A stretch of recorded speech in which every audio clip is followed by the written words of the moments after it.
चिश्तिया से खबर शामिल करते हैं हमारे ब्यूरो चीफ जनूबी पंजाब हाफिज मोहम्मद बशीर से। चिश्तिया में हुकूमत पंजाब की जानिब से आवाम को रिलीफ फराहम देने के लिए मुफ्त आटा देने का सिलसिला चिश्तिया में भी जारी, तो दूसरी जानिब इंतजामिया की जानिब से चिश्तिया शहर और गिरदोनवाह में लगे मुफ्त आटे के छोटे बड़े यूटिलिटी स्टोर पॉइंट बंद कर दिए गए, जिसकी वजह से दूर दराज देहातों से आए मर्द और खवातीन आटे के हसूल के लिए रोजे की हालत में ज़लीलो ख्वार होने पर मजबूर।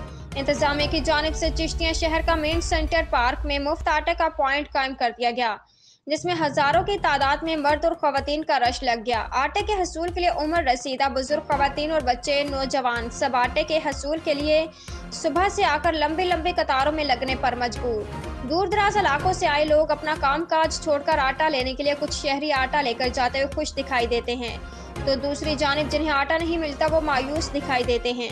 आटा पॉइंट पर बहुत सारी खवातीन जो गर्मी की वजह से धक्कम पेल होने से हालत गैर हो गई। शहरियों का हुकूमत पंजाब से मुतालबा है कि चिश्तिया शहर और गिरदोनवाह में जितने भी मुफ्त आटे के पॉइंट बंद किए गए हैं उन्हें दोबारा से चालू किए जाएं, ताकि शहरी जो आटे के हसूल के लिए ज़लीलो ख्वार हो रहे हैं उन्हें आसानी के साथ आटे की फरहमी को यकीनी बनाया जाए। हाफिज मोहम्मद बशीर, ब्यूरो चीफ जनूबी पंजाब, JN न्यूज़।